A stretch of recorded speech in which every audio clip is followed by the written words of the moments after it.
একটা আল্লাহর বান্দা পাথরের ভিতরে আল্লাহর ইবাদত বান্দেগি করে, এটা কি কৌশলে করে? শুধু তাই নয়, আল্লাহ পাক আঙ্গুর রেখে দিয়েছেন এবং ঝর্ণাও রেখে দিয়েছেন। ওই ব্যক্তি ইবাদত করে, বলছে ও নবী মুসা কালিমুল্লাহ, 400 বছর আমি ইবাদত করি গো।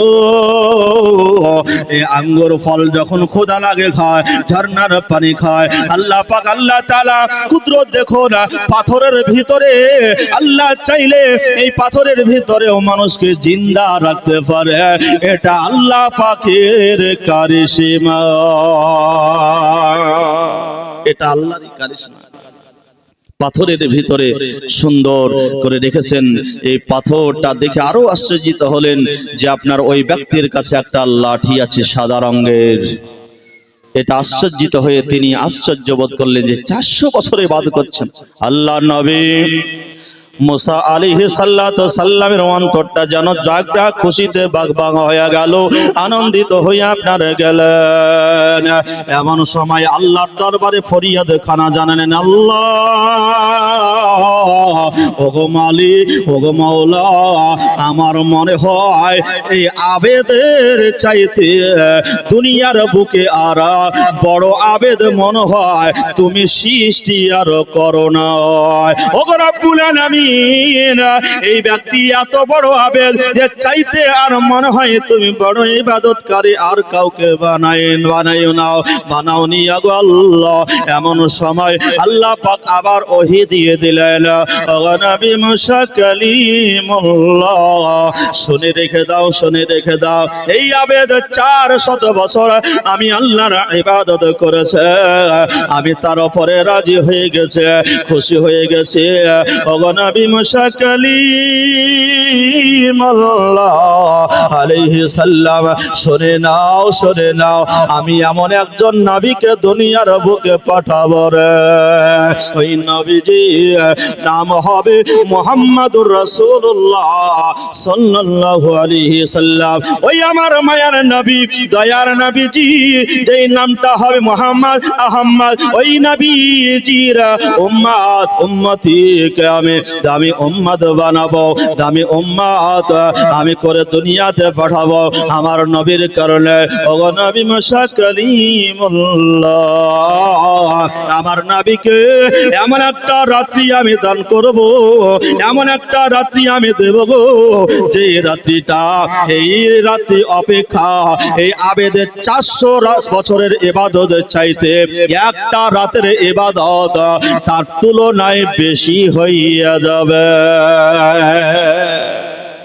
এ তো 400 বছর ইবাদত করেছে, কিন্তু আমি মুহাম্মদ সাল্লাল্লাহু আলাইহি সাল্লামকে এমন একটি রাত্রি দান করব যে রাত্রিটা এর 400 বছরের ইবাদতের চাইতেও এক রাত্রি তার বেশি নেকি করবে। সেই রাত্রিটা আমি মুহাম্মদ সাল্লাল্লাহু আলাইহি সাল্লামকে দান করব। জোরে বলি হযরতে মুসা আলাইহিস সালাম আরো আশ্চর্যিত হয়ে গেলেন, বাহ কি চমৎকার কথা। সঙ্গে সঙ্গে বলে, হে আল্লাহ, ওগো রব্বুল আলামিন, সেই নবী মুহাম্মদ সাল্লাল্লাহু আলাইহি সাল্লামকে একটা রাত্রি দান করবেন। এই 400 বছর ধরে যা কষ্ট করে ইবাদত করলো, এক রাত্রে তার ইবাদতের সব পাওয়া যাবে।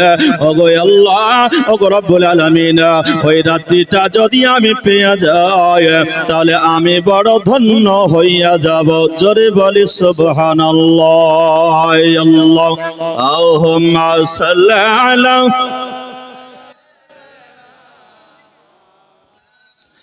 মুহাম্মাদ ওয়া আলা আলি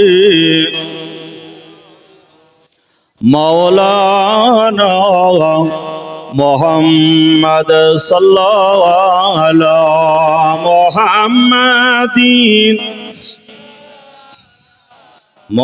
मोहम्मद हरदम ज़वा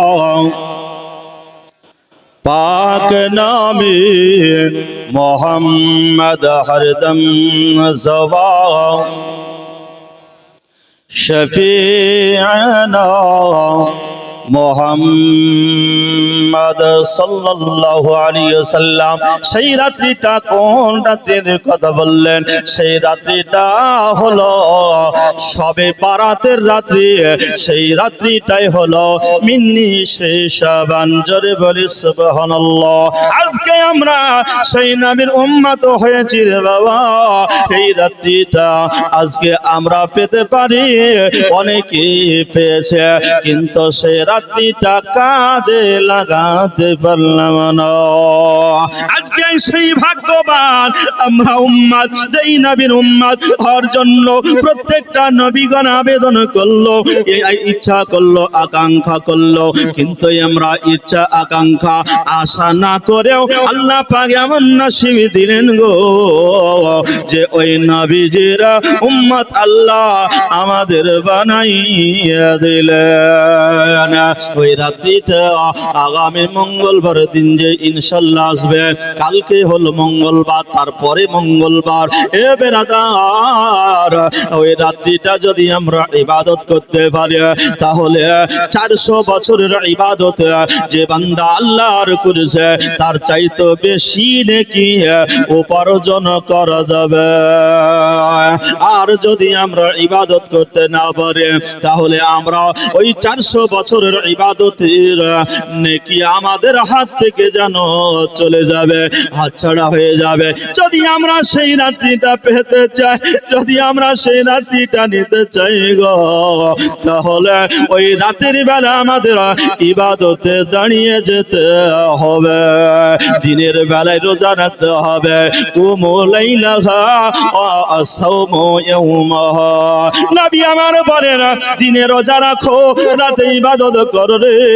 তুমি ইবাদত করো, নামাজ পড়ো, কোরআন তিলাওয়াত করো, জিকির আজকার করো, দান সাদকা করো।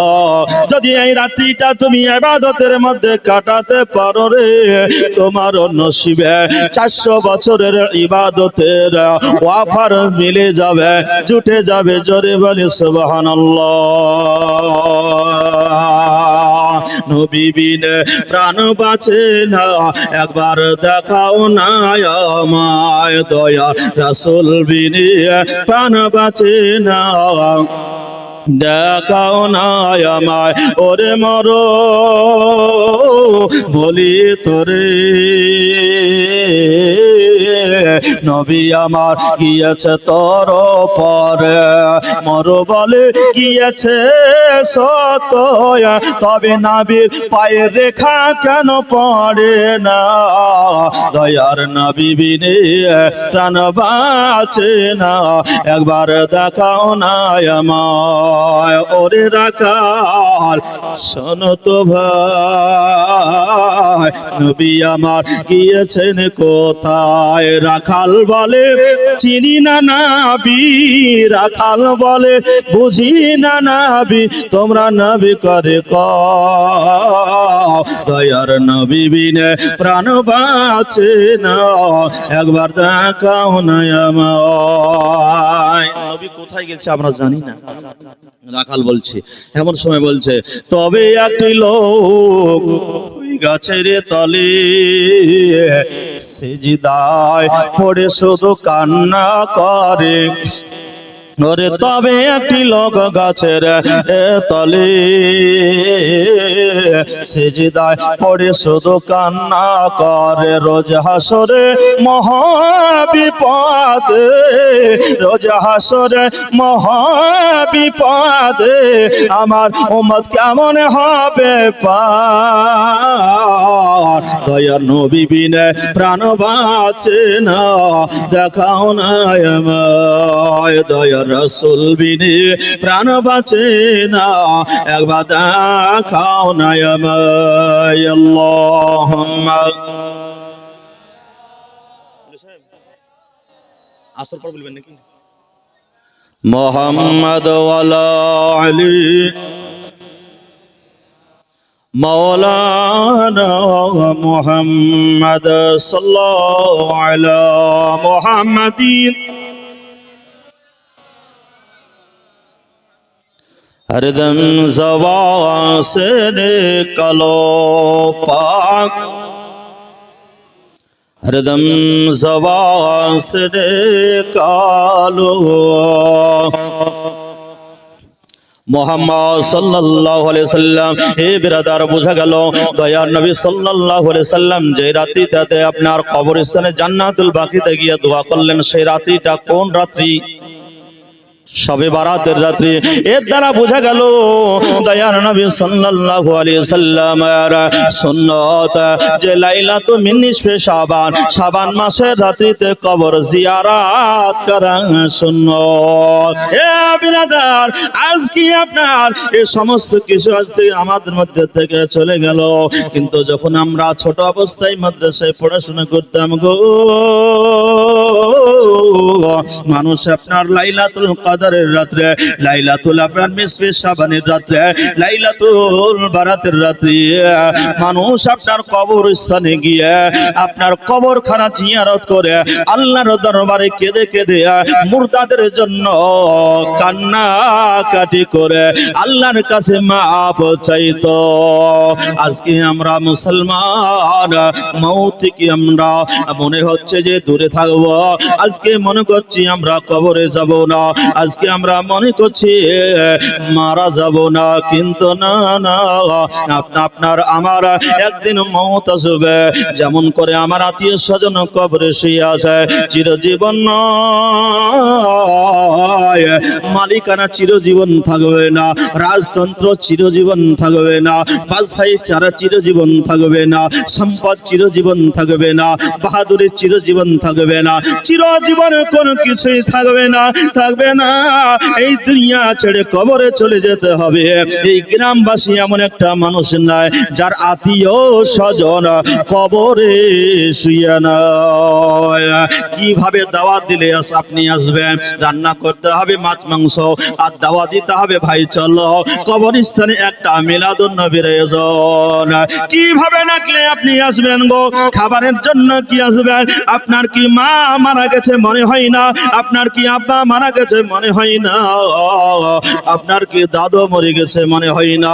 আপনার স্ত্রী কবরে চলে গেছে আপনার কি মনে হয় না? আমি একদিন এই দুনিয়া